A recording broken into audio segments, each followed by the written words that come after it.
গ্রামের একদম শেষ সীমানায় একটা কুঁড়ে ঘর দাঁড়িয়েছিল, চারপাশে ঝোপঝাড়, পেছনে কবরস্থান আর সামনে শুকনো পুকুর। এই ঘরেই আমি থাকতাম।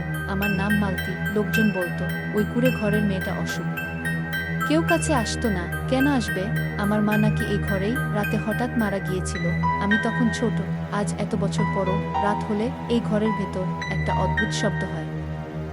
কখনো হাঁটার আওয়াজ, কখনো নিঃশ্বাসের শব্দ, আবার কখনো কারো কান্না। কিন্তু আমি কাউকে বলিনি, কারণ বললে লোকজন বলতো তোর মাথা ঠিক নাই।